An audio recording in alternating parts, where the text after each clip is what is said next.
Well, welcome to Hebrew Interviews. My name is Dr. Trevor Udenis, and this is the ministry of Hebrew Interviews. On this particular channel, what we do is we interview notable people in their fields that have something to offer to the melanated community, be that advice or instruction or something, shall we say, unusual. Tonight, we're going to have someone who has something interesting and unusual, but also extraordinarily dangerous to share with us. But if this is your first time with us, like, subscribe, share, click the bell, the notification bell, so that when you're subscribed, you will know what's going to come on and when it's going to come on. You want to know where to subscribe to? Make sure you do what the ribbon down there says. So we are going to be looking at the topic of diabetes tonight because it is one of the killers of melanated people. You know, we have some major ones, one being diabetes. I'm not reading, maybe our guest will tell us which one of them is the biggest, but we have diabetes, we have strokes, we have heart attacks, and cancer as four big killers amongst the melanated communities. We are disproportionately represented amongst what we would consider to be these particular diseases. So tonight, we're going to have someone who's going to unwrap all of this for you. So I want to welcome to our interview tonight a man whom I'm going to have him introduce himself, a man who is an expert in his field and top of his game. Yes, he is consultant Dr. Chris Manu. Boom. Good to have you here tonight with us, Dr. Chris. Good evening. Hallelujah. Good evening. Hallelujah. Good to meet you too. We are so glad to have you with us. And, you know, it's not often that you get to hear from someone who is the top of their game. We've had, for instance, Professor David Rule tell us about archaeology. And tonight we have you, and we're going to make the best of you, sir. So I would really love for you to introduce Dr. Chris Manu to the world. Tell them who you are, sir. Go ahead. All right. Good evening, and many thanks for the opportunity to be with you this evening. And first of all, I must say I'm here to learn from people as well, and hopefully I can also be of help to others. So basically, who am I? It's a long way to say, but as Dr. Trevor Take your time. said, You got the time. You got the floor. I am a diabetologist, I must say. But first of all, probably if someone asks me, who am I? Who are you as a person as well as exactly. Right. So probably what I'll say is, first of all, I'm a believer, and I think that ought to come first. I have got, when usually people ask me, Chris, where are you from? Or Dr. Manu, where are you from? I am a man of, although I'm still young, but from many angles, all the way from Scotland to Ghana, originally from Ghana in West Africa. I've lived in Kenya, but the most of my adult life I've been in London. So I have traveled far and wide despite my age, and I sort of had a passion for helping people. And more so as I grew up most of my childhood life in Ghana, West Africa, and East Africa, I felt there was almost like a calling. Yes, I've come from a Christian family. My grandfather was a reverend. There's lots of reverends in my family, so to say. My elder brother is also a reverend. But I felt I had a calling that what can I do to help people? And medicine was my call. So for a good part of more than half of my life, I've been trying to progress in medicine. And diabetes affecting most of the people or where I have grown up with, I thought this is what I can do to help. So Chris Manu as a person, yes, I'm married, happily married with 3 kids, live in London, and I don't know. Yeah, it's difficult to talk about yourself. So when you say you come from Ghana, from amongst which people? I would guess Ashanti. Yes, it will be. Yeah. So And what part? I'm originally an Ashanti, but although I lived most of the time in Accra, in the southern part, but yes, both of my parents are Ashantis. From So what part of Ghana? Kumasi, that's the Kumasi. Oh, Ashanti region. my. I Yeah. live next door to one of the princesses of Kumasi. Good. Yeah, Yeah. So, in terms of where you come from and who you are, you're aware that an awful lot of people are running off to Ghana right now. Are you aware of that? yeah.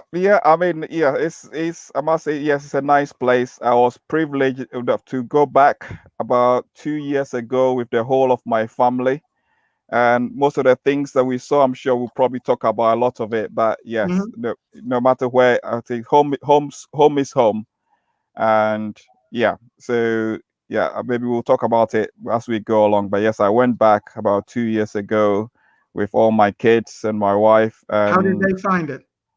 um, my eldest is 15, and it was an eye opener. I think the last time we were there, he was very young, and I think yeah, it is an eye opener. Talking about diabetes, there are lots of examples that I'll perhaps bring up later, but things are changing. The world is really changing, and I think yes, we need to feed ourselves with knowledge. Is That's there any why. chance that in the future, Dr. Chris Manu will be back in Ghana? Um, the gray hairs are getting more like yours. So, and I think now it's almost like what people keep saying, global village, and home doesn't seem far. But yeah, wherever I can be of help or whatever I can do to help, I think yeah, it's a calling, and I'll carry on. All right. Um, it's been 25 years, which has flown by. But goodness knows what the next 25 years will hold. Well, tell us about your journey as a professional, starting with med school. What was it like? Well, so I I sort of accidentally got born in Scotland. So although I'm not Scottish, I was born in Scotland, grew up in Ghana for most of my early education. And I did my secondary school education in Kenya, in West Africa, because my dad is a zoologist. Um, so when I did my secondary education and A levels in London, so since my secondary education, I've been in London, and I did my medical school in Imperial College in London. And the rest of my medical training as a junior doctor has been in London. And over the last 6 years or so, or let's say over the last 10 years, has been my training to be a diabetologist and endocrinologist. And I became a consultant about 6 years ago. So about 6 years ago, I've been working as a consultant in one of the London hospitals. So Mhm. yeah, it's been a long journey, as you said, but time flies sometimes when you're having fun. Well, I mean, from a layman's point of view, Yeah. a consultant is like top of your game. But is there more for you to go to? Is there higher heights to climb than a consultant? I think basically as a consultant, yes, you are leading a team within a hospital. But I think beyond that is really being a leader, not just for the hospital you work in, but maybe then for the area you work in, or how they call it, sort of your region, or in London they will call it your CCG or your STP or your local area. So it's just get yourself involved in leadership things within your area, then you can go nationally and so on and so forth. So although I think it's sort of a leadership thing, and you keep growing and learning. You never Mhm. stop learning. I think that is the key bit in terms of in medicine. You keep learning, and the more you learn, the more you have to pass it on. Okay. So it's still a journey. So there is the side where you do the operations, and then there's the medical side. And Correct. you're Correct. not on that other side, you're on the medical side. Is that correct? Correct. Yeah. So yes, you train to do both medicine and surgery. So yeah, I'm not a surgeon. I'm a medical doctor. Although you train in all of general medicine, but then a subspecialty in diabetes and endocrinology as a specialist in that field. So on the medical side, yes, diabetes is my area of expertise. And then within diabetes as well, as we talk more about it, you can then have a sub area of where you study much more. And mine has been in the complications of diabetes and foot disease. So you always have your sub area of expertise. Mm-hmm. So yeah, on the medical side, yes, but I work in a big multidisciplinary team with surgeons and you name it. Yeah. So, in your specialty of the subject of diabetes, what is diabetes? Tell us about what diabetes is, please. So, I think not to again ask people can ask questions later, or I can maybe go into more detail before you get into it. Glad you reminded me, folks. Make sure that you write down your questions, and my moderator will take them. And at the end of the session, we will be answering your questions. So do prepare your questions and send them through to our moderator. Please continue. What is diabetes? The reason why I said that is sometimes when people try and define it, you can get too technical. And again, not to insult anyone, you can sometimes make it slightly too layman sort of language. But I think in general, what I usually tell anyone that I diagnose with diabetes is basically a state whereby your body is not able to regulate the blood sugars. So we are all supposed to have sugar in our blood, or whatever we eat, or the fuel that our body uses is sugar. So we've all got blood sugar in our blood, in our body. And diabetes is simply when your body is not able to regulate those sugar levels, and then they tend to be high. So I think in general, in a nutshell, that is diabetes, although there are different forms, but in general, it's when your body is not able to regulate the sugar in your blood. Okay. Tell us a little bit about the different forms of diabetes then. Yeah, so I think most people will be aware of two main types. So in general, to maybe break it down further, your body is supposed to produce insulin that will then regulate your body's blood sugar. So in general, if your body is not able to produce enough insulin, or the insulin is producing is not working properly, then that's when people develop diabetes. And then as the two main types, there's type 1 and there's type 2. So in the type 1s, the body does not produce any insulin at all. So that usually happens most of the time in younger people. So their body, which has got the pancreas that should produce insulin to bring blood sugar down, that organ is not working completely or not producing any insulin. And then there is the type 2. And with the type 2, perhaps if we are all blessed and we live to be 200 years old, we will all get type 2 diabetes. So type 2 diabetes is actually, usually the thinking of it is that it comes with age, or as we all get older, we will get type 2 diabetes. And that's when the pancreas can sometimes burn itself out, or it overworks, and then it stops working to a degree. So your body is producing the insulin, but it's not enough of it or doesn't work properly. And that's usually the type 2. There are other little forms of diabetes, like pregnancy diabetes or steroid diabetes caused by cystic fibrosis and other diseases, which are a smaller minutia.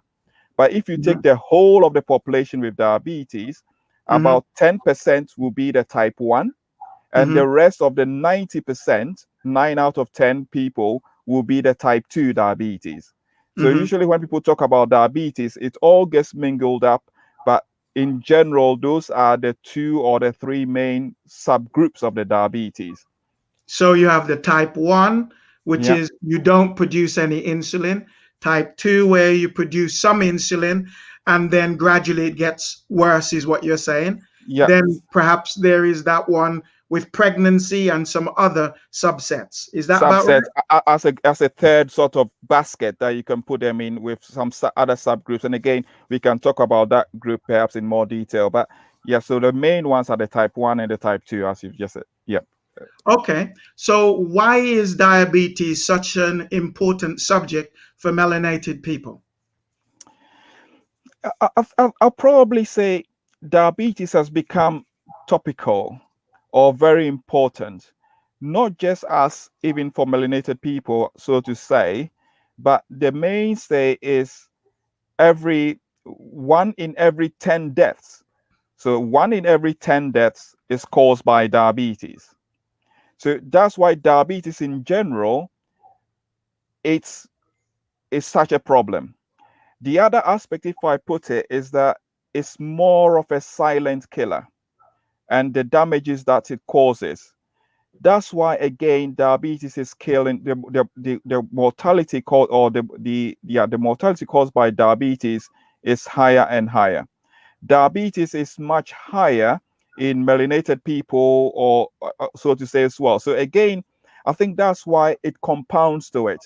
But just as a general worldwide worldwide, 1 in every 10 people has got diabetes worldwide. Mm-hmm. And when you look at the graph or how diabetes is increasing, it has not almost three, it doubled between 2000 to 2010, and 2010 2020 is almost tripled. But if you look at areas such as Africa, Asia, Middle East, it's gone up by nearly 150% higher. So it is really going higher. But if you look at melanated people or that subgroup, it is going up even much higher compared to the rest of the world's population. So I think, why do you think that is? Why is it that melanated people are suffering from diabetes at a higher rate than other nations? again, putting it all together, looking at the whole world. When I say that, because I keep saying it's a global village now, so it's not just people in Africa or anything like that, but the same principle almost applies to everyone, if I generalize it that way. And if you look at that exponential rise in this century, or since the last 30 years or the last 40 years, the key bit that has changed in the world is obesity. So if you put a graph that shows the increase in diabetes and you compare it to the graph that shows obesity, it's almost parallel. So as that has gone up, that has also gone up quite a lot. A similar thing does apply to melanated people as well, or people of color. You might say that as well. That has our lifestyle changed? And the answer is probably yes. So I think it is a big factor, lifestyle, and I don't want to make it or dwell on that so much, because in general we say diabetes is maybe 3 main things. We'll say genes, lifestyle, and I'll probably say the environment. Those are the main 3 things that we know are driving diabetes up. So your genes, you cannot change that. The lifestyle, yes, you can do some changes about that, and then the environment. So regardless of where people are, regardless of their color, I think those are the 3 main driving factors that is sending diabetes up. Okay, well, we understand genes, but environment and the other one you mentioned, lifestyle, but you didn't mention food. So that comes in lifestyle. Okay. Well, explain what lifestyle and environment mean to you, please. So it's something a bit difficult to sort of dissect them fully, but those are the 3 main categories. When you talk about environment, what the data tells us is that, for example, again, whole world population, in the urban areas, if you take a population with diabetes, 60% of it will be in urban areas and 40% will be in rural areas. So straight away, something tells us that the environment that people live in does have an influence on their diabetes. So you can, for example, have a melinated person in a rural area, and then you put them in an urban area, their risk goes up. Their genes are still the same. So that's why the environment that we live in, we believe does have an influence on the diabetes. And the reason why I say it overlaps a little bit with the lifestyle is that it is well documented that inactivity, so reduced activity, does also drive it.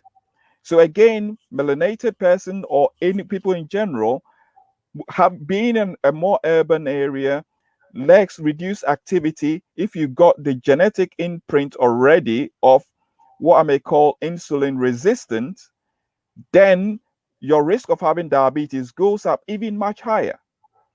So would you say that a sedative lifestyle increases your risk of diabetes? Spot on. Yes. Yes. Okay.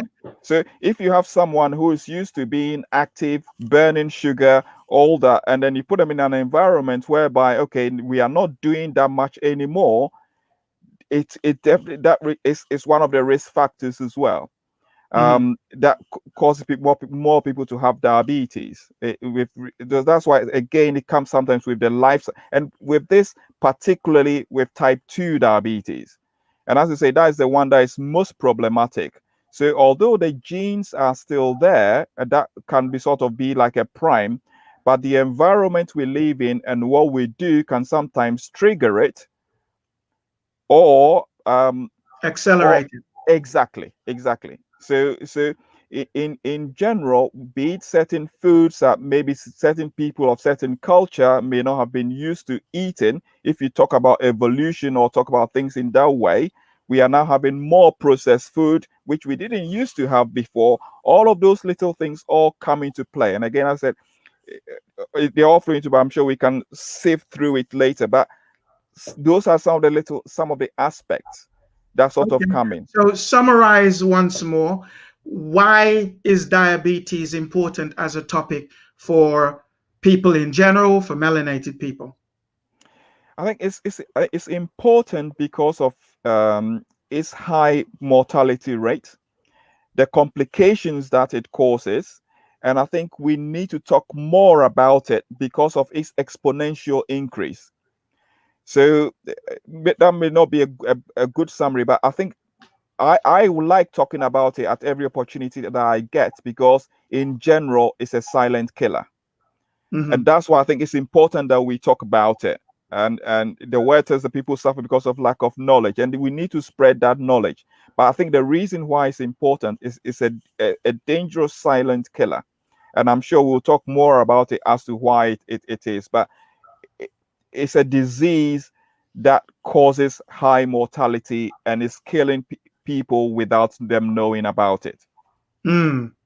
Okay, so moving on, let people know what kind of damage diabetes does. Let them know. Yeah, so as I said in the beginning, as I said, that diabetes is when the sugar in your blood is high, and we all know sugar is sticky. Just when else you got sugar in honey or you've got a sugar on a sweet, how sticky it is. You can imagine if the sugar that is or the blood running through your veins in your body is high in sugar, then all the blood flowing through your veins becomes that sticky. If I may use the analogy of a car, for people who drive, you take your car to the garage, they change the oil because as the oil gets dirty, it damages the filter in the car. So as they take out the dirty engine oil, it's much more sticky. Whereas you put fresh oil in, the engine works nice and smoothly. So that is the damage that diabetes does, or the high blood sugar does to almost every organ that you can think about in the body. That if you have that sticky blood flowing through your veins from the top of your head to your toes, it is going through all those tiny veins. And we can talk about the complications for almost a whole hour. So you can think about the reason why that sticky blood is a bit like, again, if I compare it to lime scale damage in a washing machine, that you get that sort of damage in the lining of the washing machine. Or a bit like if you pour oil or something thick in your sink, what happens to the sink? It gets blocked by that thick fluid. So all what diabetes is doing is damaging the high blood sugars is damaging all those blood vessels in your body. So in the brain, it can damage all those tiny, tiny blood vessels in the brain, and people get stroke or get bleeds in the brain. In the eyes, it's damaging the tiny, tiny blood vessels in the eyes, and people go blind. In the heart, it's blocking the tiny, tiny blood vessels in the heart, and people get heart attacks. You go down to the kidneys, it's damaging the tiny, like I said, the filter in the car. It's damaging the tiny, tiny blood vessels in the kidneys, and people get kidney failure. Again, if you go to the fertility, it can have all sorts of damages to the reproductive system and cause impotence. You go down to the lower legs, it's damaging the tiny, tiny blood vessels in the legs and causing people to lose their feet. So everywhere, every part of your body that blood goes, if that blood is high in sugar, the stickiness causes damage. And that's why it is massive that way. And the reason why it is a bit of a silent killer is that it's doing that damage slowly. And you don't see that until the breakdown happens. So I know that's a bit of a long answer, but I know we can break it down later. Perfect. The floor is yours, sir. So you can go as in depth as you want to, as light as you want to. But in general, that's why it's causing the damage. Yeah. So it's causing damage by causing the arteries and the veins to narrow, and the small blood vessels to clot and clog, is what I'm hearing. Correct. And it's so as like I likened it to the lime scale damage in a washing machine, because it causes a layer or causes the blood vessels to stiffen up. The blood vessels become very stiff and hardened, and they are not as flexible as your blood will flow. And that's why it causes other things like high blood pressure, because all your blood vessels have become very rigid. And again, it causes those blood vessels can easily rupture. So in the brain, although you can have strokes that are caused by blockage, so yes, those lumen and the blood vessels can block up, but they can equally rupture. Just as you've got pipes in your house that they can break with the high pressure. So again, sounds like you're speaking about hardening of the arteries and hardening of the vessels. Correct. Yeah? And those can break, so they can cause high blood pressure because the vessels are not relaxing as they should, and they can break. So not just the blockage of the blood vessels, but also the hardening of them and the breakage of them. Okay, so we have the narrowing of the blood vessels and the hardening of the blood vessels, both of which are dangerous. Exactly. Yeah. All right. Is there anything else in terms of the damage that diabetes causes that you'd like to share? One of the other aspects, I mean, when I talked about the obesity and weight as well. So if remember, when we talk about diabetes, we're talking about high sugars. So if we all have high sugars, if you've got a high sugar, the only way your body, or not say the only way, one of the ways that your body deals with that excess sugar is to store it. So if you eat too much calories or too much sugar that you need, your body will convert it into fat. It will burn some of it off and as you exercise, but it will store the rest as fat. And what it does with this fat is that it stores the fat within our body. So again, organs such as the liver and so on also get infiltrated with more fat. Our visceral body, or sort of like the fat around, especially our girth area, gets filled with more fat as well. And that again constricts our internal organs from the outside. So not only is the diabetes doing damage from inside the blood vessels, but it's also changing the sugar into fat, which is almost constricting your internal organs. So you end up with fatty organs, or that's where they got the fatty liver and the fatty exactly heart came from. Okay. Yeah. And it's a very nasty disease. And I said it does all of this slowly and gradually until the damage happens. And most of the time, we are not picking diabetes up until the damage has happened. Wow. So And are there no early indicators? yeah, so rightly so. So in diabetes, yes, again, more so about type 2. In type 1, when people get type 1 diabetes, or must say that one of the first, or in general, diabetes, when the blood sugars are starting to be high, some of the first symptoms that people usually get is feeling thirsty, because the high blood sugar, as your kidney filters the, or you pass urine that are high in sugar, so it actually dries you out the same way are trying to season something or pickle something. It dries the body out. So sometimes some of the slow symptoms that people will see or feel first is increased thirst and passing loss of urine. Those are some of the early symptoms, and they can be very subtle. We can think, oh, it's hot, that's why I'm drinking too much, or we can all have various excuses. So those are some of the very, very early symptoms that can be from diabetes. And so that's one thing before even the complications start. And as I said, it can be very subtle. It can go on for years. As So, things get, yeah. so if you're one of those people who have to get up multiple times in the night to go and pee, you need to kind of like check yourself. Is that about Exactly. right? Alarm bells need to start ringing. Um, Mm, and again, if you're feeling lost, quite thirsty during the day, or all the time feeling thirsty, drinking a lot, alarm bells need to ring. I need to get myself checked. And again, like in the beginning, as I said, that if we all live to be 200 years old, we will all get diabetes. mm-hmm, The reason I say that, or the reason, the theory of that is that if you think about, like now I'm in a room, and the door to this room is perhaps, if you think about, or wherever you are now in a room, your blood sugars are outside. The sugar is outside. The inside is your body tissues. And your body tissues need sugar to work.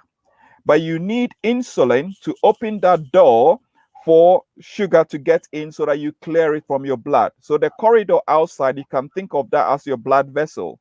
But your body needs insulin to open the door so that the sugar comes in and you use that sugar up.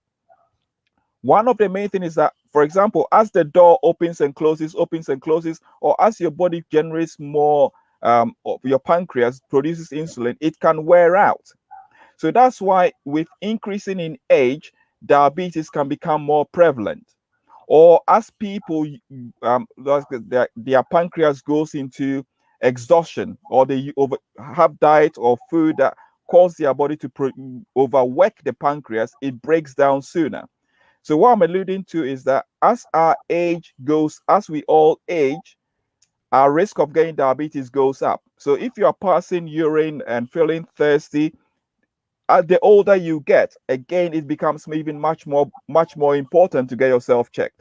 Although other things with age can cause the bladder to be weak and so on, but as we all get older, yes, all those organs get weaker. But the important thing is to let the alarm bells also ring, especially as we're saying, if you're a melinated person or people of color, that it can sometimes even happen earlier.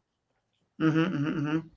Yeah, Okay, so we need to be mindful. Does it impact your, well, it obviously impacts your sleep because you don't sleep as long if you're always getting up to go to the toilet. So exactly. being thirsty, going to pee a lot, and not sleeping a lot or having very short sleep cycles is a sign that you need to check yourself. Yeah, definitely. Yeah. So those, I think the thirst and the passing urine is some of the early signs. Some of the other things. So in anyone, if it's anyone, you know, someone who's had a stroke, has had a heart attack, has got high blood pressure, or they are slightly overweight. Those are all the things. As I said, you lay down more fat, and it's almost like a chicken and egg. Which comes first? Because as your weight goes up, especially the weight around your girth or your waist circumference, if your waist circumference is going up, it increases your chances of having diabetes. The more Mm, fat you got on board, the more your body needs more insulin. So all of those factors, if you got high blood pressure, you got anyone with heart disease or heart stroke or anything like that, if your weight is going up, if anyone who's had a previous stroke, although those are some of the end damages, anyone having miscarriages or difficulty conceiving or anything like that, again, all you need to get yourself checked, or it should be, or you should pro your doctors to see, have they checked for diabetes? Because if you think about women, for example, their womb is a big clot of blood. And if a baby is trying to develop in that clot of blood and that blood is sticky with sugar, it will miscarriage. So little telltale signs can point to it.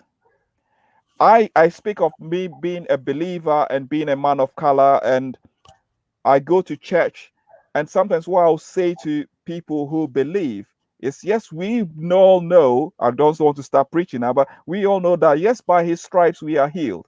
But one of the things that I feel sorry sometimes with people of color, people of belief, is that sometimes the warning signs can be there. And the Lord heals us in all mysterious ways, but we still need to get those checkups done.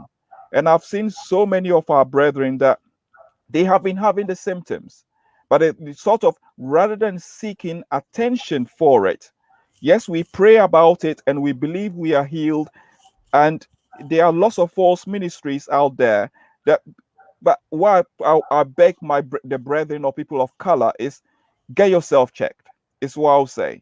Don't sit on the symptoms, especially when the symptoms are mild.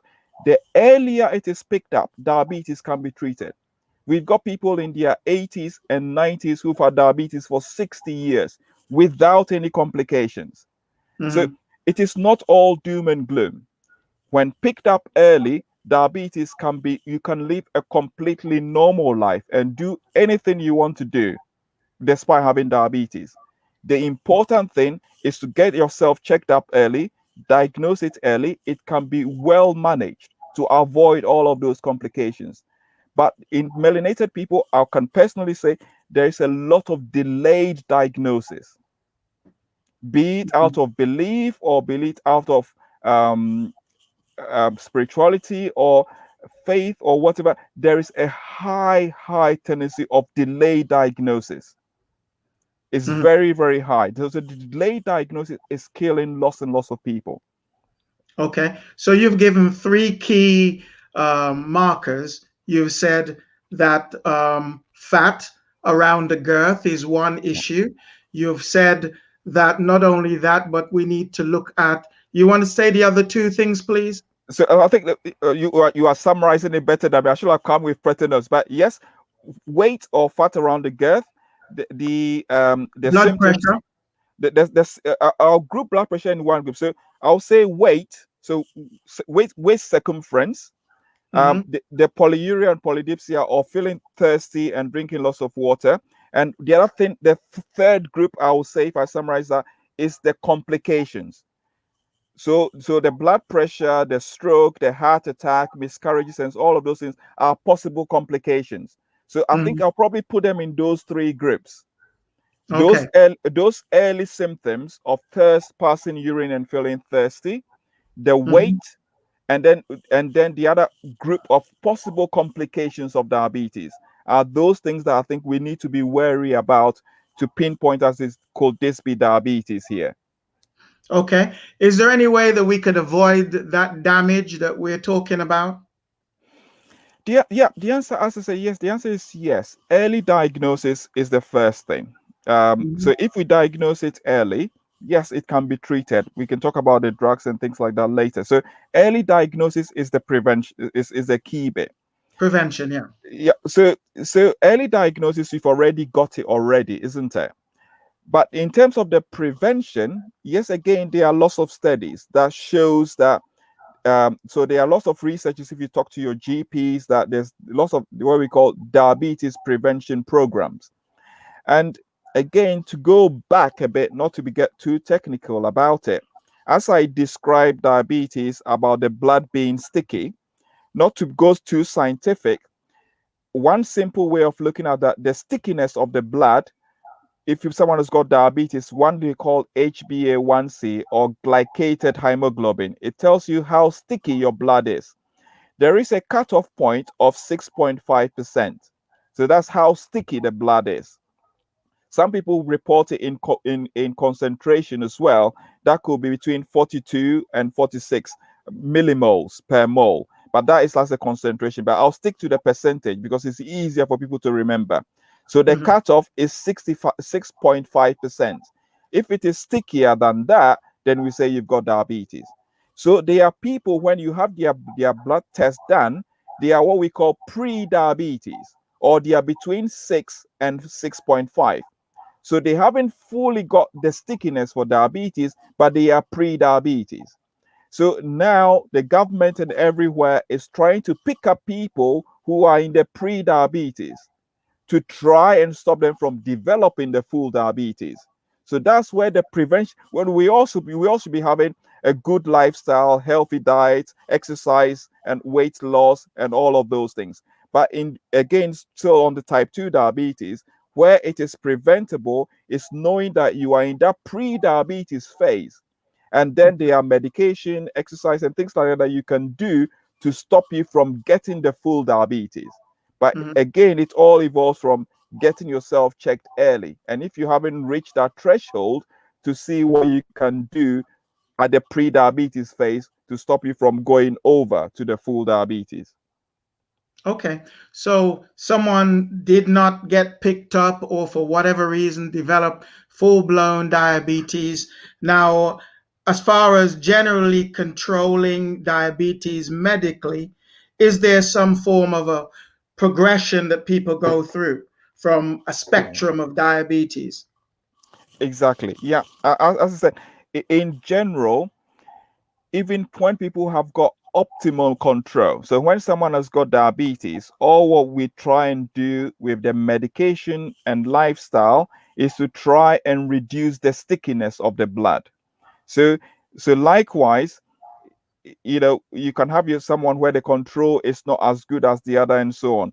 But even when the control is good or optimum, as we all get older, there will be a degree of progression or degree of what we call end organ damage, as I've said. So that's why, depending on where you pick someone up in their trajectory, yes, even when someone hasn't got diabetes, we know that the organs will be affected as we all get older to an extent. So likewise, yes, when someone has got diabetes, there's no way of saying, oh, this one has got good diabetes, this one's got better diabetes. But in general, yes, it will be a spectrum. And depending on how high the blood sugars are, you may have one tablet to control it, or two tablets to control it, or four tablets to control it, or four tablets and insulin injection. So it is very, very personalized medicine. And one rule or one does not fit all. So you may be on 5 tablets for your diabetes, but that is getting your level to the level that someone is on 1 tablet for diabetes. So the severity of the diabetes may not necessarily equate to the medication that you are on. But what is more important is how sticky the blood is. So you might see someone or say, I'm on 5 tablets for my diabetes, or I'm on 3 tablets for my diabetes. And the other person says, oh, I'm only on 1 tablet for my diabetes. It doesn't mean that one has got it worse than the other. But what it boils down to is how sticky the blood the blood sugars are. So do blood thinners play a part in reducing the stickiness that you speak of? Rightly so. They have a role.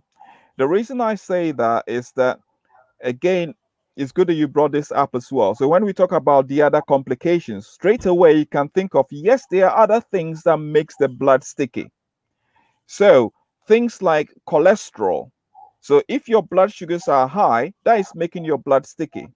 If on top of that, your blood is also high in cholesterol, or the fat in your blood is high, that compounds on that.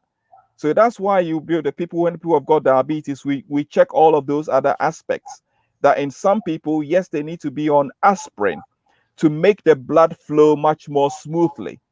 And some people are also on statins or things that reduce the cholesterol in their blood to try and make the blood flow more smoothly. They are slightly different from the other blood thinners. So there are people who are on blood thinners because they have previous blood clots. Those are slightly different from the way that we're trying to thin the blood down with the cholesterol tablets and aspirin. So, so blood thinners are a slightly different group. So, but we think it's the similar principle.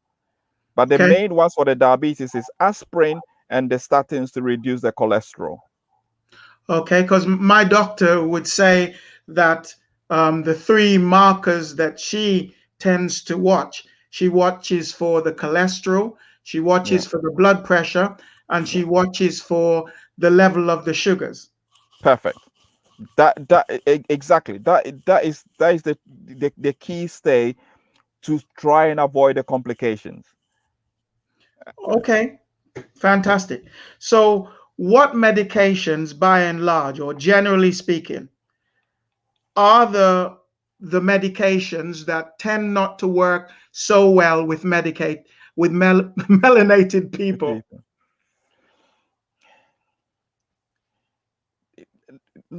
Like I said before, in my experience, in your opinion, in my opinion, yes, treating diabetes really needs to be personalized. And when I have my patients in my diabetes clinic, I explain to them treating diabetes, especially as you have brilliantly summarized, but I liken it to driving a car.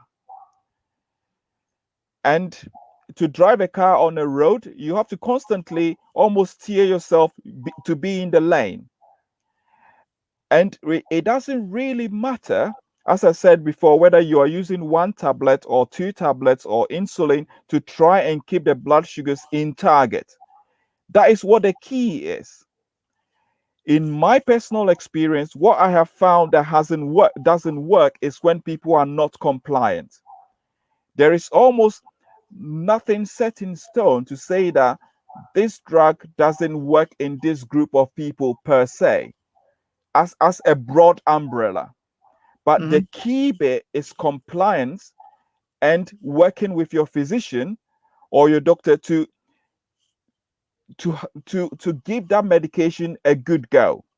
By that, I mean, yes, in anyone treating diabetes, as I said, it's like climbing the stairs or additive. Sometimes one medication might be okay. The fact that the person, let's say next door, drug X worked well does not always mean that for all melanated people that drug X works well or doesn't work well. You get what I mean? Yes. But in general, it's individualizing it to that person, making sure that the compliance is good in that person. And in my experience, even when I started working as a junior doctor, and again, I know I've spoken to some melanated people. When I saw them, they were on about 5 different medication. They come to clinic, they just giving another tablet on top of it. And there's been several times I've stood people aside in the room one-on-one with them, and they are very honest with me and say, Dr. Manu, I've not been taking those drugs. So it doesn't mean that they are not working. Other clinicians have documented it that it's not working. But when you speak to people, they're actually not taking those medication. There's some people who are on three blood pressure tablets. And unless you've got that openness, discussion, and trust in your physician, and make it a two-way discussion. If your doctor is recommending something that you don't want to take it, have that discussion about it. Rather than sometimes you see a different doctor and then a second agent is added, a third agent is added, and then it creates that notion that that drug doesn't work. But sometimes when you sit people down, it's because they have not been taking it. So from my point of view, I find that compliance as the key bit. And sometimes when you sat people down and you've explained it to them, you can sometimes stop all of those drugs. You start one drug and then it's working fine. One other aspect I would say is that sometimes when people go on drug, they sometimes forget about the lifestyle. And again, we can talk about that even before we go on to drugs. that there's a lot that we can do with our diet and exercise to try and reduce the sugar in our blood, even before the tablets come in. Mm-hmm. And I speak, so I'm sure my mom wouldn't mind me saying this. My mom has got diabetes, and he says that she's taking the tablet so she can almost eat whatever she wants to eat. And I say, Mom, it doesn't work that way. The fact that you are taking the tablet, you still need to follow the good diet. Do you get me? Yeah. You cannot say, "Oh, I'm taking the tablet, so oh yes, no." You can't do that. Then the problem is that those tablets do not work. No, they will work. They will work, but you still have to take. Or some people say, "Oh, I'm taking insulin." That insulin doesn't work. What is the injection technique? So there are lots of other. So as I know that's a long answer to your question, but the simple form is that from my experience, when I've sat people down and broken things down, there isn't anything such as this does not work. But it will always work to a degree, but something needs to be added to it. You can sometimes need a top up, but the lifestyle is a big area. And again, we can talk about lifestyle and diet if time allows later. So I wouldn't limit or exclude any tablet, is what I would say. All right. Well, you have raised the issue of trust between the melanated community and the system. So could you speak to that for a moment, please?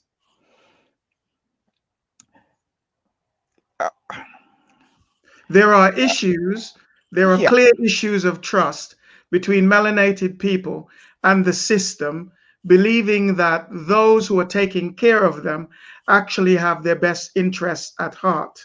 Yeah. And I think coming on a program like this, that's why I've given lots of talks in churches and all sorts of places about diabetes. And that's why I want to hear as well. I know sometimes when I've had a one-to-one on with people, I know what they've told me. And I don't want it to be like, okay, Dr. Manu is saying it, so I'm going to believe Dr. Manu because he's got the same skin complex as me. So I'll believe Dr. Manu more than Dr. X.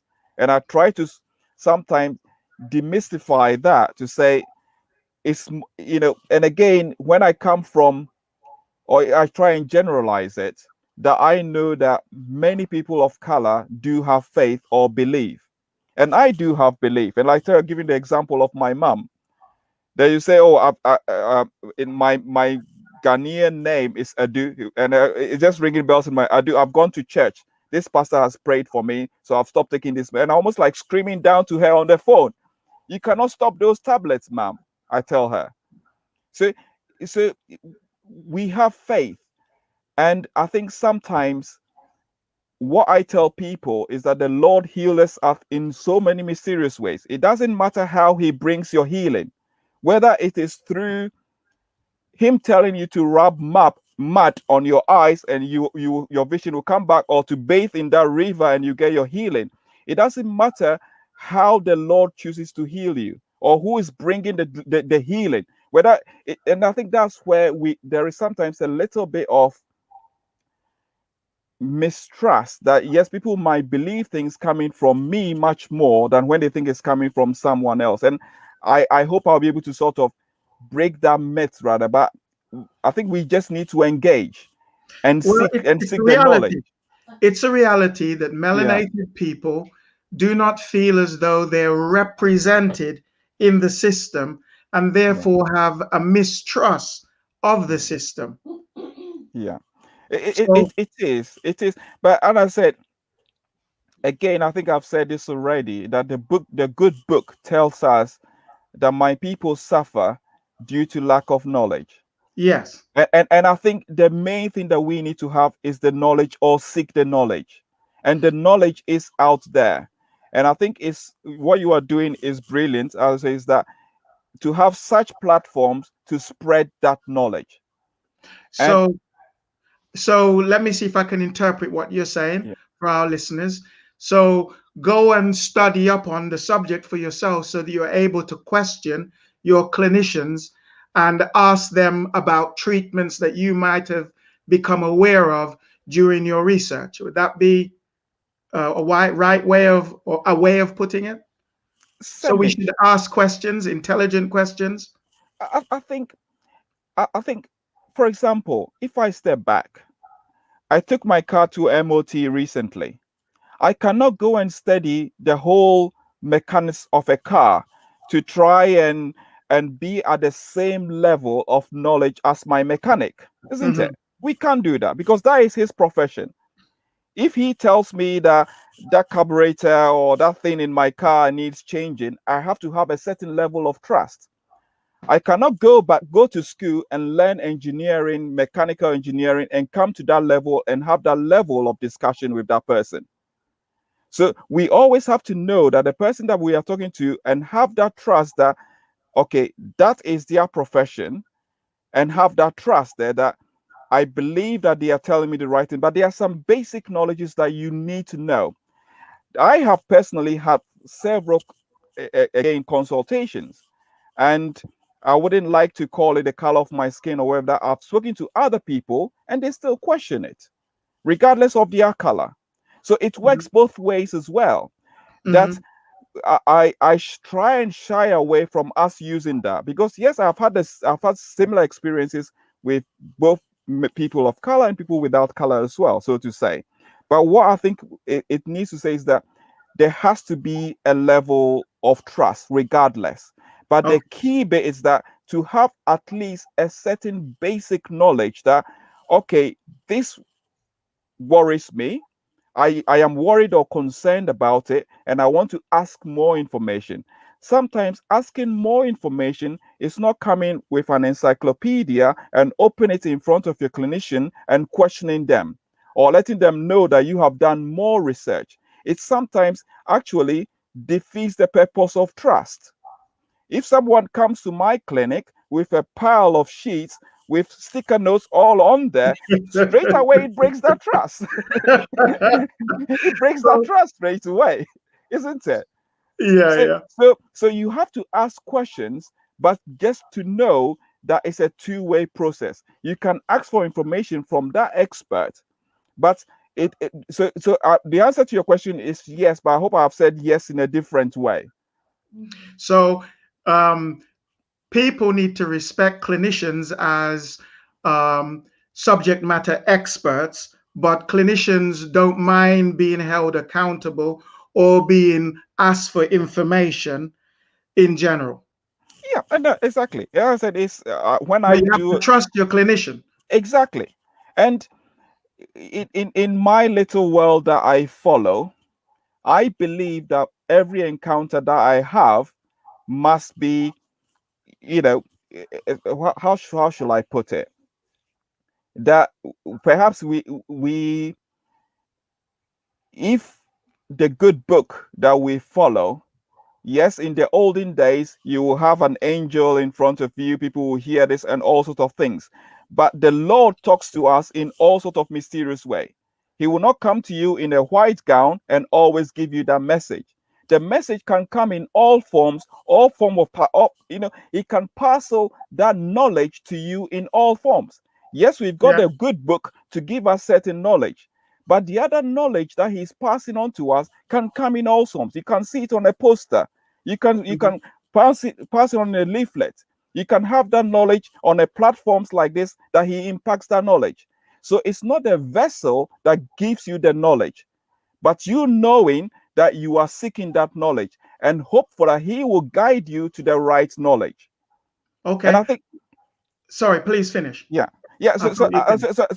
What I meant by that is that we don't have to restrict the vessel that will give us that knowledge in any shape or form.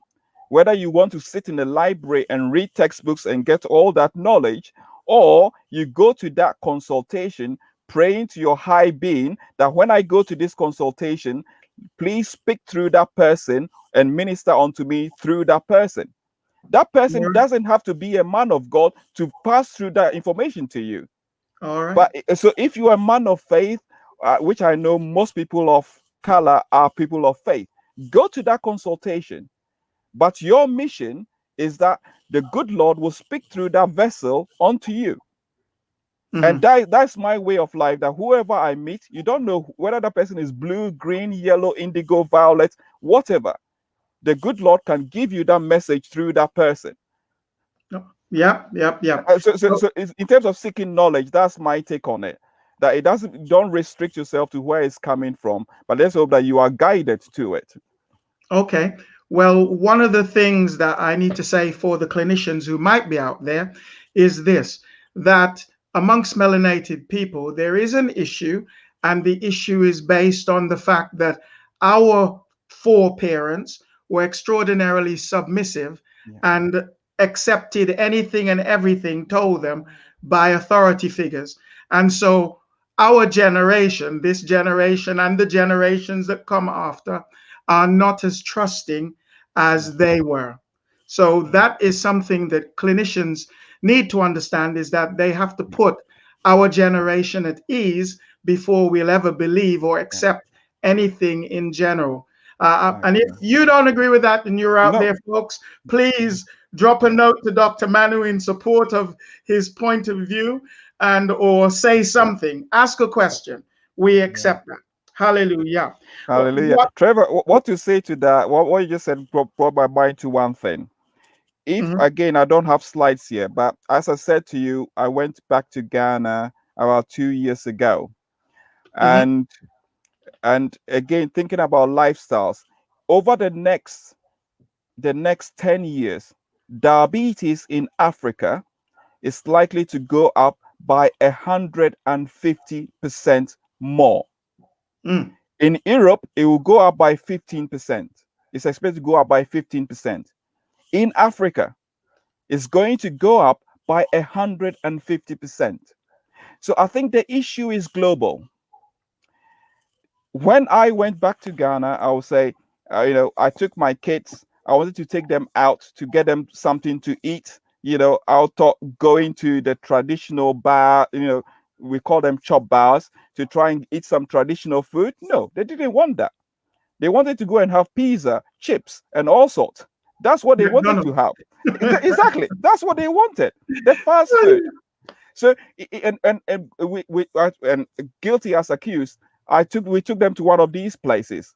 And over there, all what I saw, all the young people, the next generation, excuse me to say, if someone has got their young boyfriend, girlfriend, or whoever partner they're taking out for a night out, that is what people are eating now. So the issue of diabetes and trying to get through to that generation, the next 2-3 generations, the diabetes in Africa is like a tsunami coming to hit us. And so regardless about, yes, let's say some people in the Western world saying, okay, in other parts of the continent, so to say, but I am much more so grieved in what is going to happen in Africa, whether the generation behind us will listen to what we are saying now. Because if you look at the graph, it's a tsunami that is going to hit Africa, South Asia, the places like the middle, the Arab Emirates and so on. The whole world, we say 1 in 10 have got diabetes. In the UK, you say 6 in every 100. You go to the Arab Emirates and so on, it's 40%, 40 people in every 100.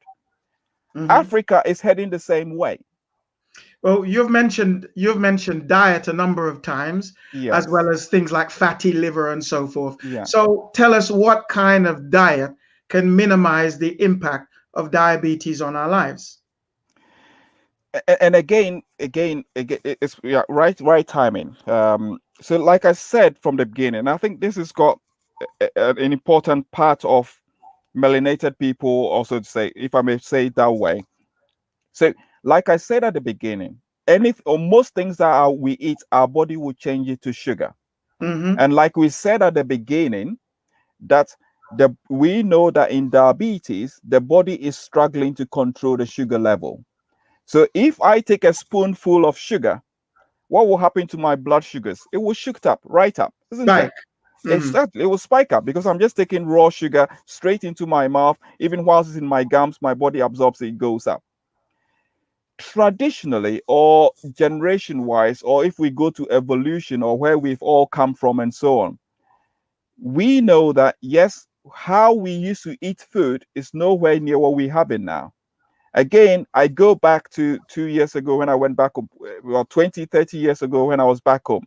My mom will set the fire almost 3 times a day. Breakfast will be cooked fresh from start. Lunch will be cooked fresh from start. And then, lunch will be running around the backyard. We'll go and cut the chicken, and, it's cooked straight from, in the evening. Food will be cooked straight from scratch. So the way we have prepared our food has changed significantly over the last 20 years, 30 years, be it in the urban area or the rural area. So how and what we eat has changed significantly, regardless of where you are around the world over the last 30 years. So that's why diabetes has gone up so high. We used to be able to forage and look for food and things like that from our, back before. You need to toil before you get your food and all that. But now those calories, those sugar are given to us refined. We don't have to go and walk around the block before we get that sugar, nor do we have to go and walk around after we got in that sugar. So one is what we are eating, and this is everywhere. So again, I go back to the food. If you have a bowl of rice and you have just that rice with a little bit of sauce, let's say tomato sauce or whatever you done, that rice, your body is going to change the whole of that rice into sugar. So if that rice, but however, if that rice is mixed with lots of greens, lots of vegetables, that same rice will release the sugar, but much more gradually. And your body can control it and digest it much better. It's the same thing. Even if you take like maybe a piece of potato, if you have that as a piece of chips or a piece of crisps, your body will break that down very quickly and your sugar goes up. But if you have the same food, maybe with cheese, or cheese is not so good as a fat, but with beans or fish or tuna or something on it as a jacket potato, or mixed with that, that same sugar will go up, but gradually. If you have a slice of bread, just toast it with nothing on it, and you have it just like that, the sugar in that bread will go up in your bloodstream very quickly. But again, you have that same slice of bread, either seeded bread or with ham on it, or with some protein on top of it. That sugar in that bread again goes up, but gradually. Going back where I come from in Ghana, in West Africa, we will have plantain, but in those days we have it with fresh greens picked up right from the outside, nice greens to go with that plantain. But here we have the plantain chips on its own, and our blood sugar just shoots up without those greens with it. And I've talked about the processed food and things that we have. So how our diet has changed is really giving sugar into our blood very quickly. And again, things that we are used to eating, we may be eating them, but in a more refined way. So again, in terms of the diet, that's where things are going wrong, or that's where people say, people, melinated people and so on, our diets that we used to follow, we're not following that same diet in the urban areas. We are eating foods that are higher in sugar, and our body, go on. So you are recommending foods that release their sugars slowly, Exactly. or even things that might be simple carbs, but which are made more complex by adding a lot of vegetation or a lot of green stuff, and even protein to it. Exactly. And before we even talk about the drugs, I know we talked about the drugs a bit, but those are those lifestyle bits just from the diet side that we should be doing. Less salt, having less of the saturated fat. So if you're cooking with something, rather than using, palm oil or coconut oil or things that are more saturated fat, use olive oils and things like that are non-saturated fat. All those little bits are all part of the prevention bits that we should be doing. And in the past, as I said, I go home and my mom will just get the greens straight from the garden, and it will be boiled, mashed up, nice and fresh. But we are not eating all of those fresh foods anymore. So that's a big part. Fresh foods would make it less likely for you to have diabetes, or if you have diabetes, for it to go wild. Exactly. It's all about how quickly or easily your body is seeing sugar. And that's the key bit. How your body system is seeing the sugar in whatever you eat. So whatever we eat will have a degree of sugar or carbohydrates in it. But it is how your body then digests that and releases it into your bloodstream. So does fasting, whether partial or full, play a role in that? Come again? You said that, your body seeing sugar or having a fast release of sugar regularly. So I'm asking whether fasting, whether partial or full fasting, does it play a role in helping people to recover, heal, or slow down the progression of diabetes? Yes and no. The reason I say that is usually the reason why someone can fast, let's say for a month or however long people want to do a dry fast, or for your body will still need sugar, but your body gets that sugar from breaking down your fat. So in essence, when someone who hasn't got diabetes does fasting, that's where your body gets sugar from. So you might feel a bit weak and so on, but that's why you lose weight when people fast, because your body is breaking down the fat to produce sugar. But it is not really a long-term solution. So people can fast whatever diet they are doing and do things in terms of short term, but it's not really a long-term solution.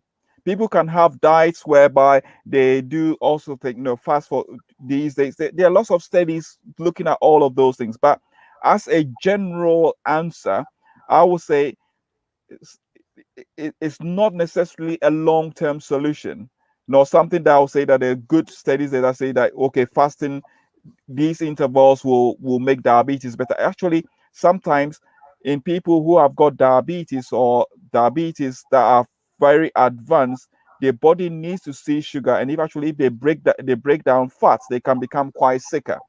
So yeah, so yes, people can lose weight and so on, but I wouldn't say it's a long-term solution. Okay. Well, could you now tell us a little bit about the medication side?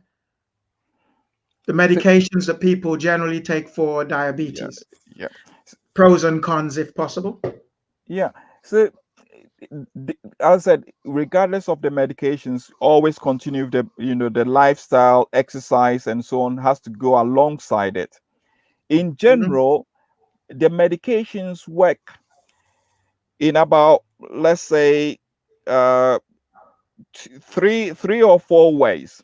The first one, I'll say how a group of medication work is to push your body to produce more insulin. Or before I come to that, the first group, making your body utilize the insulin you are producing better. So there's one drug that we're quite familiar, metformin, that has been with us for 50, 60 years or so. It was one of the first drugs for diabetes and for type 2 diabetes here. And all what that does is that it makes your body more sensitive to the insulin. So your own body is producing insulin, and the metformin makes that insulin work better. To the extent that, as I described earlier, that people with pre-diabetes, so people where they're not got diabetes, but they're in the pre-diabetes, that now metformin is being given as pre-diabetes phase to stop people from getting the full diabetes. So metformin is one of the drugs that makes your insulin work better. And in most people of color, whereby I think their diabetes is mainly from insulin resistance, i.e. the type 2 diabetes, most people will be offered metformin. Now, whilst I'm on that, perhaps best to talk about some of the common side effects of it. When people take metformin, most of the common things, I would say, side effects that people complain of is sometimes reflux symptoms or GI symptoms. So some people can have diarrhea with it, that it causes food to go, so it can irritate the stomach sometimes when it's taken on an empty stomach. But again, if you engage with your clinician, there are some which are enteric coated. There are some metformin that are coated that will be a bit more gentle to the stomach. And again, it's about taking it with food, not on an empty stomach. So some people can go on the tablet and straight away they'll say, oh, I'm having side effects from it, I'm not taking that anymore. So that's one key part of the metformin, which falls mainly in that group. There's other group of drugs that increases your insulin secretion. So there's people will be aware of drugs like gliclazide, glimepiride, and so on. So they basically push your pancreas to produce more insulin, right? Mm-hmm. With those drugs, perhaps not as a side effect per se, but to say a possible complication is that because they are pushing your body to produce more insulin, sometimes people can have low blood sugars when they take too much of it, or when they have taken it and they have not eaten enough. So people might see that as, this tablet doesn't agree with me. Whenever I take it, I don't feel good, or I feel dizzy, and so on. And they pertain it to be a side effect of the drug. And also, one thing to sort of bear in mind with that, maybe I should have said that at the beginning. Normally, our blood sugars are in single figures, if I may put it so, between 4 and 7. When someone has got diabetes, their blood sugars can sometimes be as high as in the 20s. And when the body has been used to the blood sugars being in those 20s for a long time, when you push those blood sugar levels back down to normal ranges, the body doesn't quite feel well. It doesn't feel normal anymore. And then they think that, oh, they're having side effects of the drug. But that is because their body has been used to their blood sugars being on those high ranges. And the tablets or the medication is bringing it back to normal. And the new normal feels like they are having side effects. So again, I cannot repeat it enough. Engage with your clinicians. Explain to them what is those perceived side effects that you think you are feeling, and go into a discussion with them. Because sometimes those could be the explanation as to why you are having those perceived side effects, rather than discounting it or stopping the medications. So those are some of the common sides. There are other groups of drugs that slow down the emptying of the stomach. So when you eat, the food goes into our stomach. That's where we digest it, and our body absorbs the nutrients from it. So there are medications that slows down the emptying of the stomach. Some of them come as injection form. Some of them come as this. We've got the, not to go into too technical, and they call, GLP analogs and so on. So, but the way those drugs are working is slowing down the emptying of the stomach, so that people feel fuller and they eat less because their stomach doesn't empty. But then some of the side effects that people may have from that, as you can imagine, if their stomach is not emptying, they feel full, and sometimes they feel nauseated because the stomach is not emptying and they're just topping it up. So people can have nausea from those type of medications. But that is the modality, how the drug works. So unless it's been explained to that person that this medication will slow down the emptying of your stomach, it will make you feel fuller, you might not be able to have that same proportion of rice that you've always been having. And if you try and have that, you feel nauseated. And again, people can say, oh, those are side effects of those drugs. So the tablets fall into sort of those three main groups, and with the names wise, they're different. So again, when you are having a discussion with your clinician, in a gentle, polite manner, you can just ask, how does this drug work? In simplistic ways, rather than going to read a textbook and then you come back with a long list of side effects and tell your physician, I'm having that, I'm having that, I'm having that, I'm having that, I'm having that. Everything has got side effects. Even the water we drink, isn't it? Even the air we are breathing has got side effects. So, but it's to have into a good dialogue with your clinician. And the drugs would not have been given their license if they were causing more side effects than benefits. And the same thing with the insulins. There are all sorts of types of different insulins, but again, not as a side effects, but as a complication. If the levels are not gauged properly and people inject too much insulin, they get low blood sugars. And then that can cause someone to feel, oh, I'm getting side effects from this drug. Or sometimes as the insulin decreases the blood sugars, people feel hungry because they feel their blood sugars have gone low. They need to eat more. And then they start putting on weight. And they say, no, the insulin is causing me to put on weight. But it's not because the drug is causing you to put on weight, but it's the sort of the reactive mechanism of it. So in general, those are sort of the four main groups of how all those drugs work. Okay, let me just take a moment out to say, if you're watching and you have any questions, please post them and our moderator will pick them up so that we'll be able to ask those at the end. Do ask questions. The more questions you ask, the more information you'll get. This is a two-way exchange and not just a one-way street. All right, so what are the worst aspects of the particular challenge in terms of diabetes, medication, etc.? Because you mentioned benefits versus disbenefits, so to speak. I think the main challenges I find as a clinician, like I use the driving on the road as the analogy, that in a way, to be able to guide a patient to say, I think we should be doing this or adding this or remove it, is by having that information. And the key or the only thing that guides us when we are managing diabetes is knowing what the blood sugar readings are. There's no way you can go by how you feel to see what your blood sugar is like. At the very extremes, yes, people can have symptoms that when it is very, very, very high, you can feel thirsty. Or when it's very, very low, people can get the shakes. But from my personal experience, what makes it difficult for me to choose whether, okay, do we increase these tablets now? Do we add in this now? Is being guided by what the blood sugars itself are. So in general, the main hindrance to that is the blood glucose monitoring.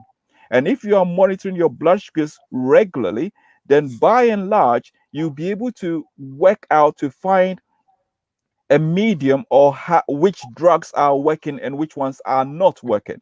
Otherwise, what you'll be end up with is waiting for the complications to know that, oh, okay, that drug has not been working, or waiting for your 3 months blood test or your yearly blood test to see whether things are working or not working. But by and large, most people in developed countries or most parts of the world now have got means of monitoring their blood sugars on a regular basis to see whether whatever you are on is working or not working. Well, tell us about a healthy blood monitoring regime. What does that look like?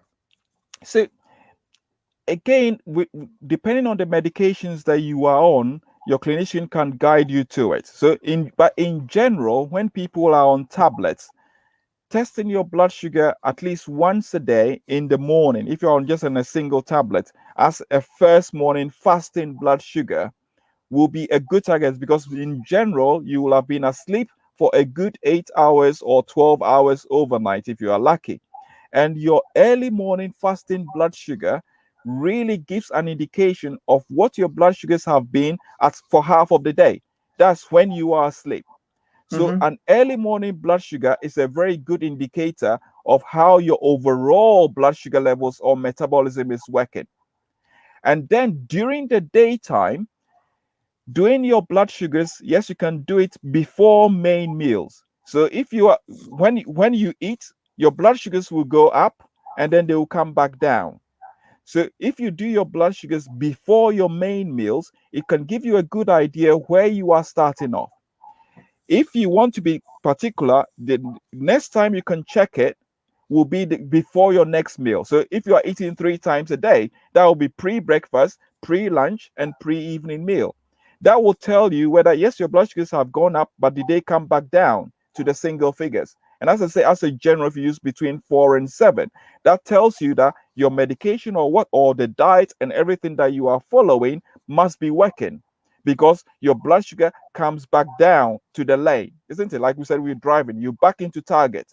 And if you are eating something that your blood sugar doesn't come back down, then you straight away you can pick up that, okay, there must be something, what I had for breakfast or how I had for lunch, I need to be particular about it. So that is the optimum. For people who are injecting insulin, then yes, they need to be more diligent and do it this optimum amount of time. So pre-meals and ideally before bedtime. So in the morning, before lunch, before evening, and before bed will be like the optimum way of putting check. But sometimes, as I said, depending if someone is just on 1 tablet or 2 tablets, especially the metformin and so on, sometimes doing it once a day will be enough. These days, with technology, people have got what is called continuous blood glucose monitoring. They are gadgets that people put on that tells their blood sugar minute by minute. So technology is taking it further as well. So especially people with type 1 diabetes, it might be more relevant that people are on what they call continuous blood glucose monitoring. So for every second, every minute of the day, there's the technology that will tell them where their blood sugar is. And you can tell when you're going wrong and what you need to do. So technology is moving that way. You know, back 40, 30 years ago, or maybe even 60 years ago, people were testing their urine to see what their blood sugar was like. So technology is moving forward. And as I said, engage with your clinician and they'll be able to guide you as to the appropriate frequency of monitoring that you need to be on, depending on the medications that or treatment plan that you are on. I'm told by someone, I was told by someone, and correct me if it's wrong information, that sleeplessness affects your sugar levels. And that, so if you don't sleep very well, you're going to have higher blood sugar levels. Is that correct? Spot on, yes. So I'll generalize it or give you an analogy from our own evolution. And Trevor, as I've got someone to bounce the question off you, sorry to put you on the spot, that I'll ask you, I'll reverse it to you as it's been two-way. So imagine you are in a forest and you see a lion. A lion is coming towards you, or just seen a lion. What are you going to do? Go make sure he don't see me. I'm gone. You're gone. Exactly. You want to run. What will your body do to run? What does your body need to run? What do those muscles need to run? They need the sugar. They need sugar. So as we are talking now, our body is using sugar. Our muscles is using sugar. So when we are faced with a stressful situation, our body, as you said, fight or flight, our body responds to stress by increasing our sugar so that we fight with that stress. So when you see that lion, your body's blood sugar is going to go up. That is the stress response. So coming back to your question, when people have got poor sleep and they are stressed because they have not relaxed enough, that is stress. And your body releases stress hormones that will push your blood sugar up, getting you ready to fight that stress. If you got an exam coming or anything coming, those are all stress response. So yes, poor sleep, being stressed and all that, rightly so, as you said, but I just took you to that analogy. That is a normal stress response that will cause your blood sugars to go up. And I'm told that infections also cause your blood sugars to go up. Is that correct? The same analogy of stress. If you got an infection, your body is stressed, and as such, your stress hormones goes up and your blood sugars will go up. And I'm sure the women on the part will like to, when people are pregnant, it's a big stress on the body. So that's why it's another diabetes that I touched on slightly, that people can get what we call gestational diabetes or pregnancy diabetes. It's because the pregnancy is a big stress onto the body. So it can cause their blood sugars to go up. When people are on steroids, there are people who've got asthma or other illness that they need to be taking steroids for. It doesn't mean that the steroids are bad for you, but yes, those steroids can push your blood sugars up. So stress, talking about stress in general, stress from poor sleep, stress from lifestyle, stress from medication, or stress from other things can all cause blood sugars to go up. So they all come into that envelope of stress. Yep. Yeah. Fantastic. Well, in talking about stress and gestation, etc., we come to one of the biggest stresses for most people, which is amputations and all those kinds of surgical intrusions. So what are some of the alternatives to having amputation, which generally I would find that the majority of the medical profession does not put forward the alternatives to amputation, they seem to like to go directly to talk about amputation. And I saw an American doctor who he was a melinated American doctor placed in somewhere like Georgia, which is like a hot pot. And he was talking about the fact that the community in general love to chop off the legs and limbs of melanated people. And he was talking about alternatives. So what alternatives are there? See, amputation, it's almost, it's been used as a punitive, from what I've heard fellow clinicians do, which is an area, a sub-area passion of mine to try and prevent amputations. But if I step back, when I first started practicing, or even now, I've spoken to lots of people with diabetes, whereby almost the first day they got diagnosed with diabetes, the stick that was whacked in their face is that you need to look after your diabetes or you get your foot chopped off. It's almost brandished around that it is the punishment for not treating your diabetes well, which I think sometimes gets people off to the wrong footing. So amputation can sometimes be appropriate, but it doesn't mean that it's always the wrong treatment. The reason why I say it can sometimes be appropriate, as we are talking about infections, that infection can cause stress on the body. So you can imagine that someone can have a gangrene on the foot, but again, if that has been allowed to progress to an extent that a person has been on several courses of antibiotics, the antibiotics can have their side effects as well as you try to heal the wound on the foot. So it is an end stage thing that is best avoided. But sometimes, unfortunately, people reach that stage. Some people do reach that stage whereby the foot is just not salvageable. And the key bit is to work hard to prevent you from getting to that stage. But the honest thing is that, yes, sometimes people do get to that stage, and sometimes it needs to be said by case. But the key bit is we need to prevent us from getting to that stage.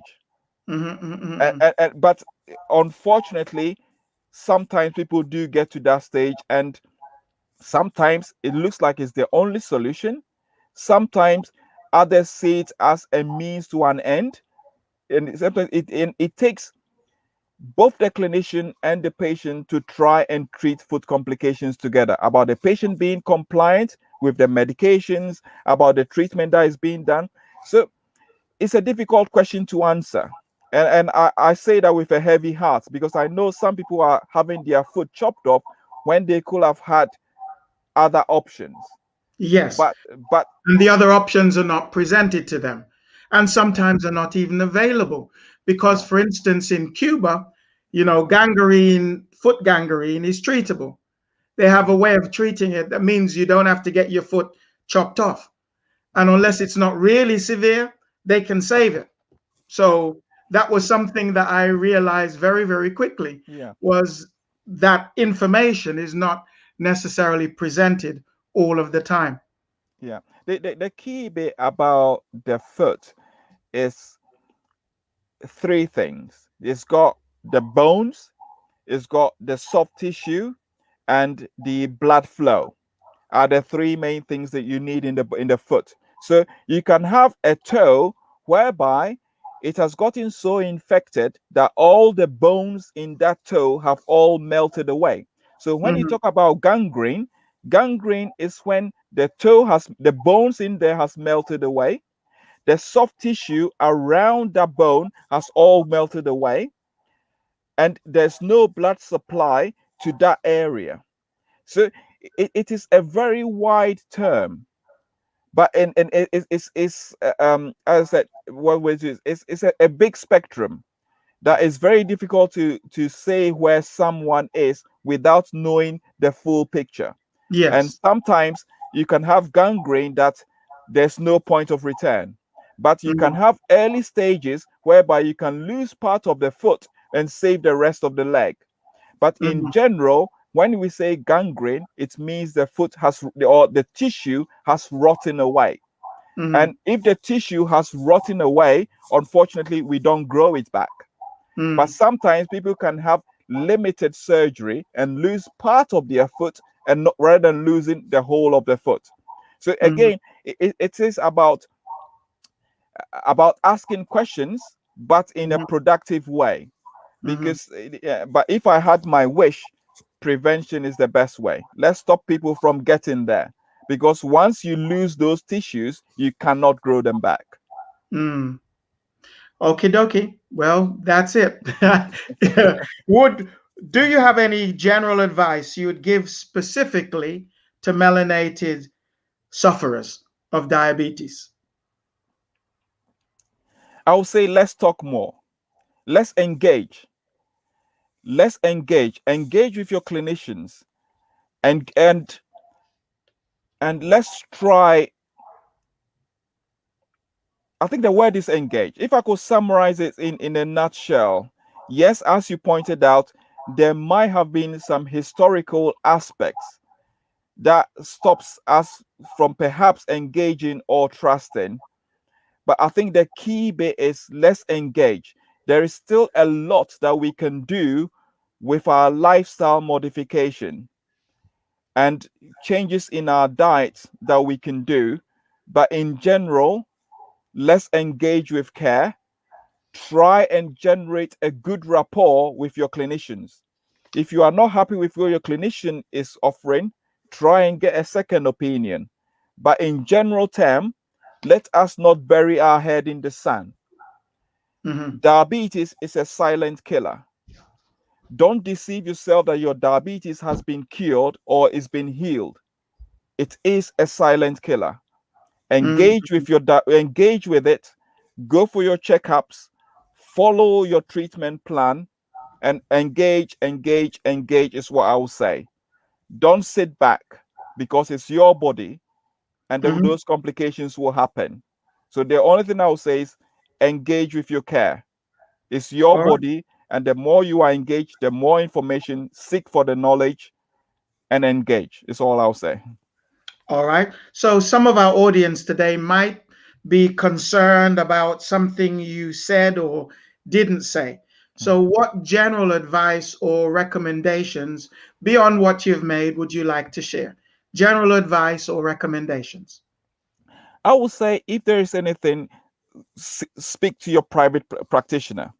So if there are certain things that I've said, it's raise alarm bells, be it miscarriage, be it high blood pressure, be it feeling thirsty, passing urine at night, kidney problems, you've had a previous stroke.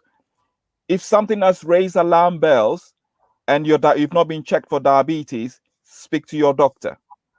If anything has raised alarm bells, or you talk about a friend, someone you've talked to, pass the message on. Tell you, my brother, my sister, I've heard this. Go and talk to your GP about it. So speak to your general practitioner. In general, most people have got access to a doctor. If there is anything you have heard, I wouldn't say go and get a textbook and read this textbook from cover to cover. But I'll say speak to your clinician, speak to your general practitioner. If there's something that you've heard that is rung the alarm bells, go and speak to them. They can speak to you more and more about it. So one thing I'll say is that don't hide with it. Don't hide with those symptoms. Don't feel ashamed about it. Speak to your clinicians, speak to your doctors about it. Okay. Fantastic.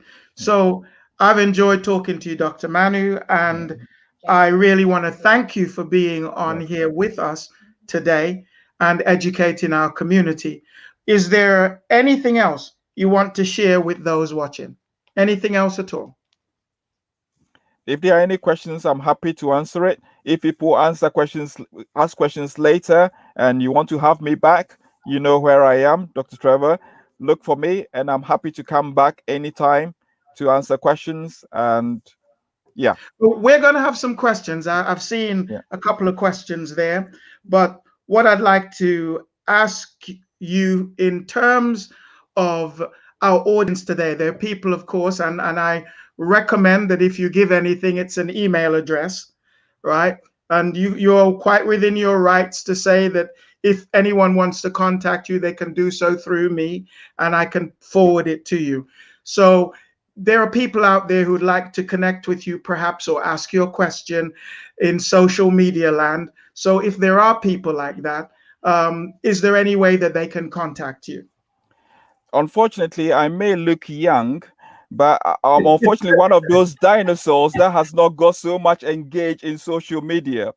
And honestly, Trevor will be my witness that honestly, I'm not so much embroiled into Facebook. So I'm not so much out there. So I don't want to promise that, oh, get in touch with this and I'll answer it. And I'm sure Trevor chased me a few minutes before I even answered his email. So I don't want to say something that I may not then be able to deliver. I know some of my colleagues have got their media and they are always on there and they are very sharp on it.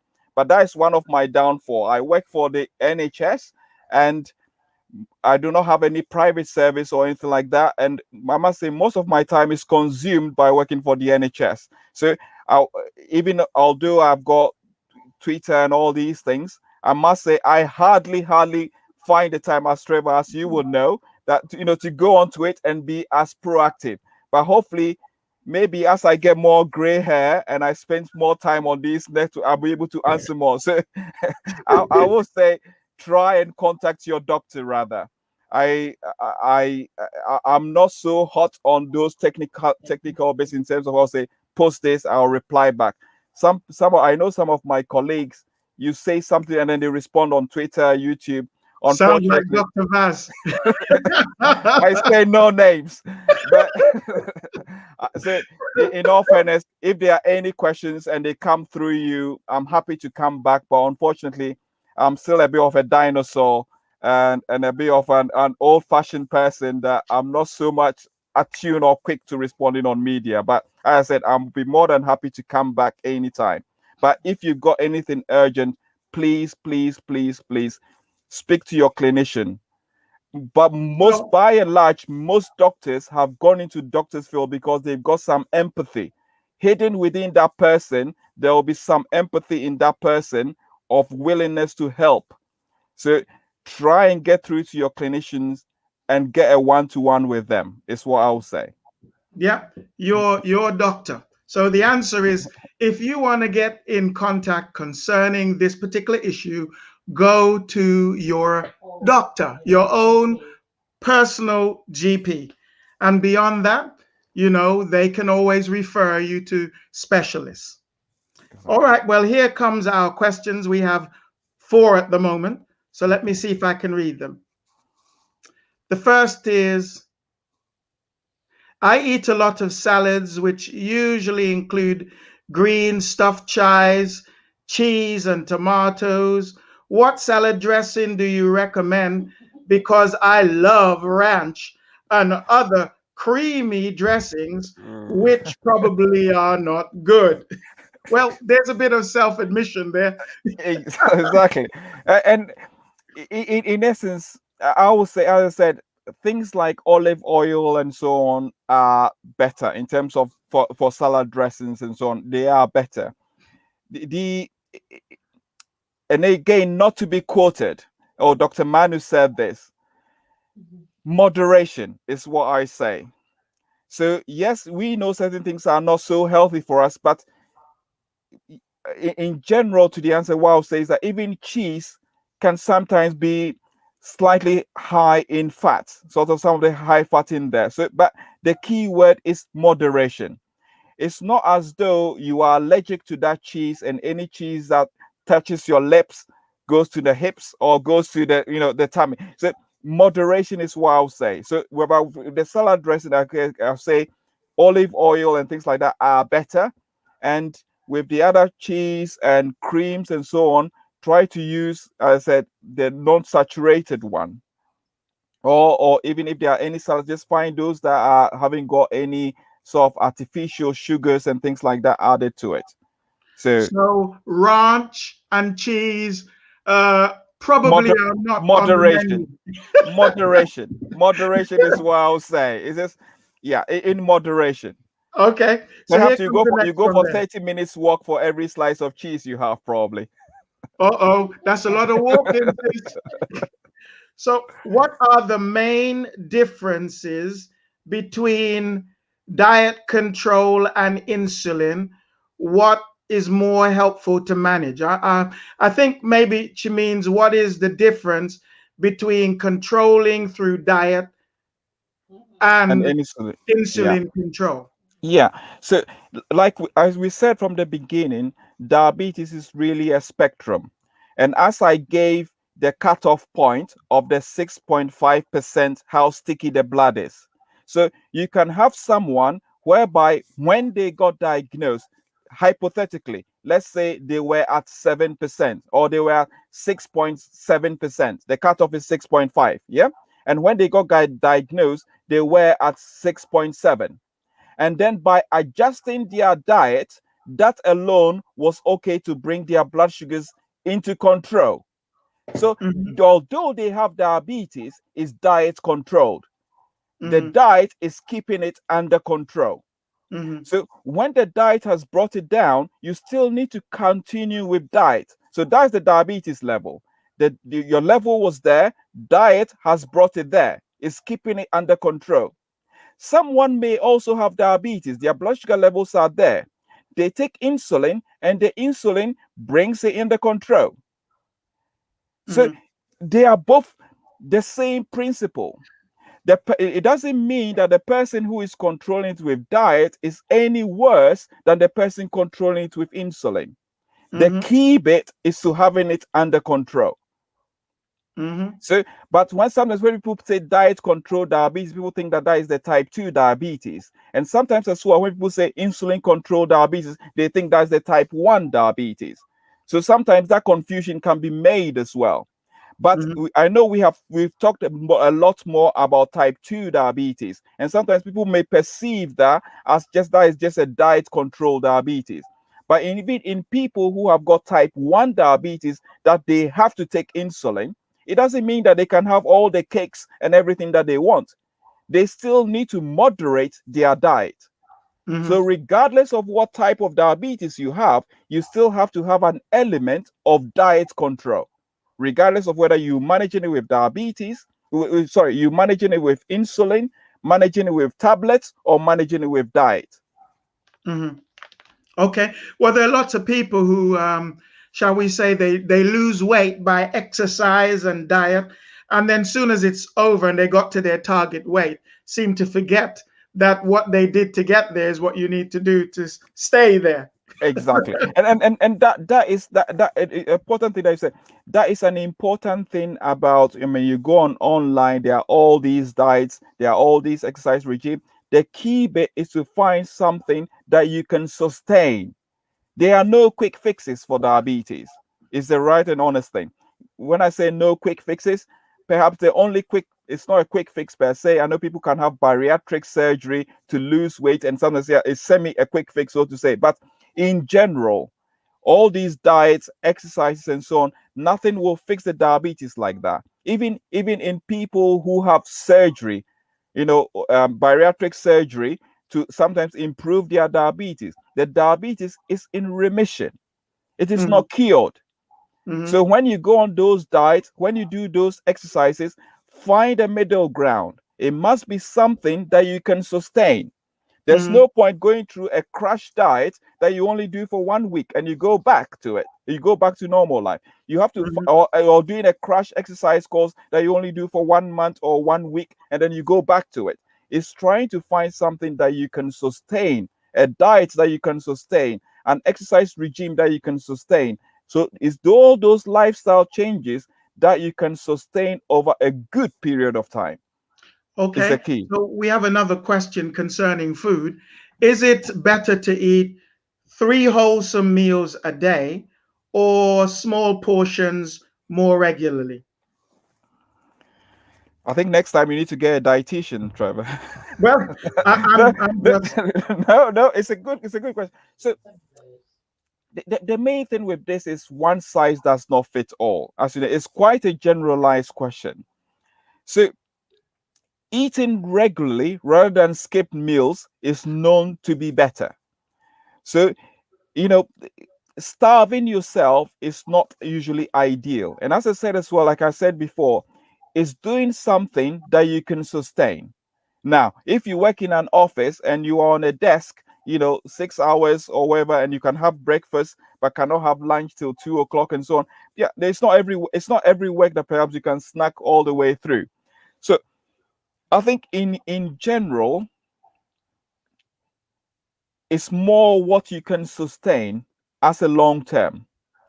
And again, when you are eating, it's much more what is in the food rather than 3 meals a day. So 3 meals a day and it's all rice and all starchy food.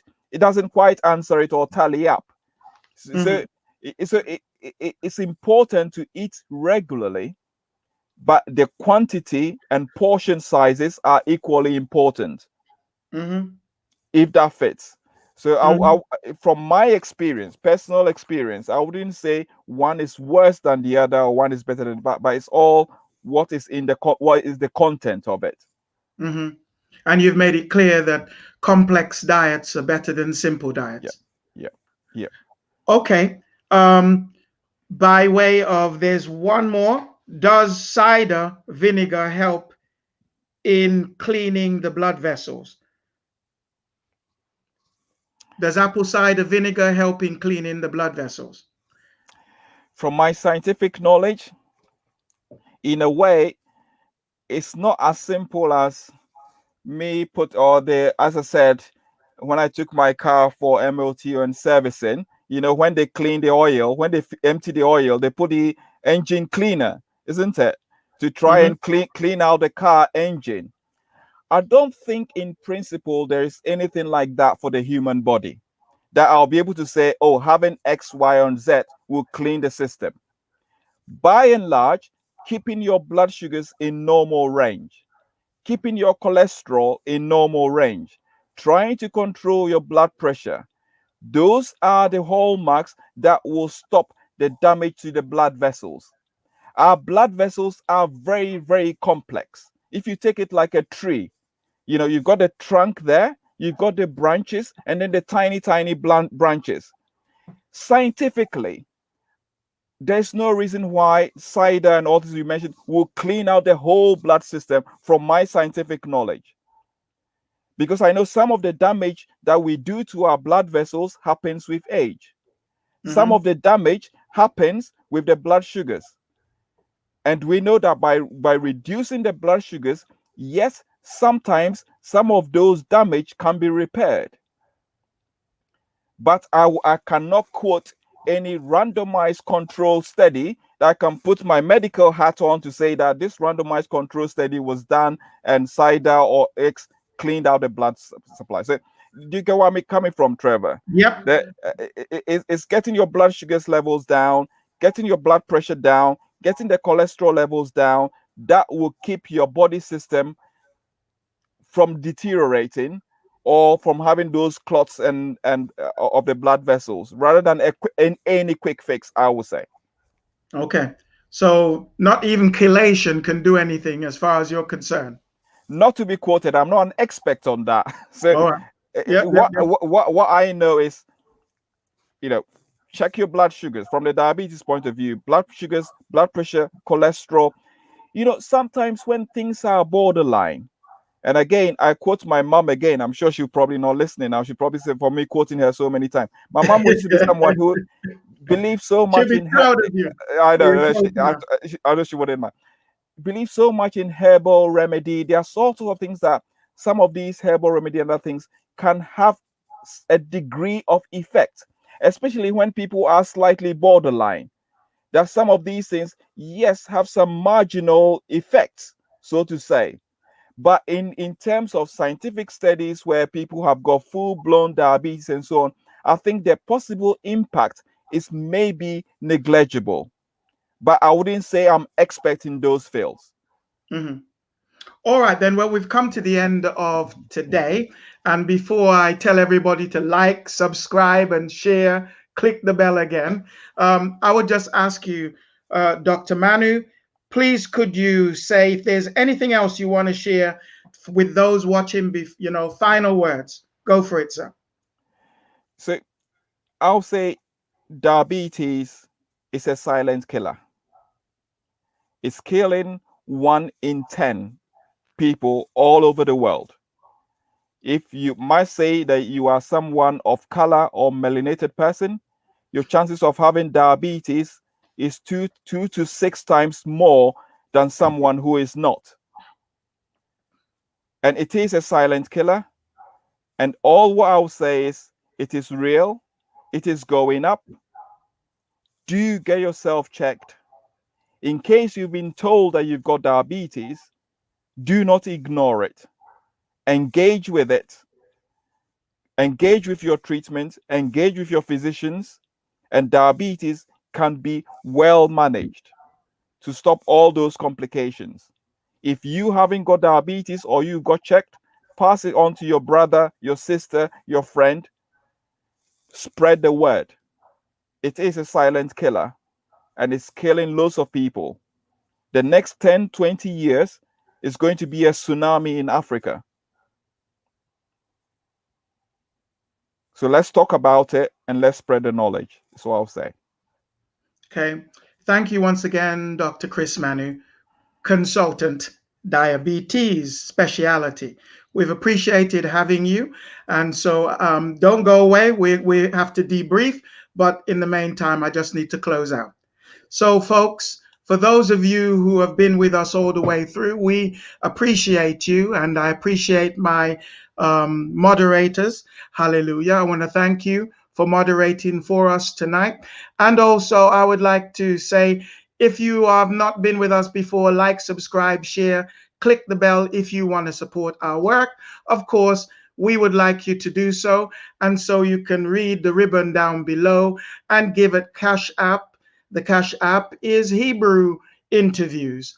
And of course, also on top of that, should you wish to communicate with us, write to HebrewInterviews@gmail.com. So a couple of online resources that I'd like to bring your attention to.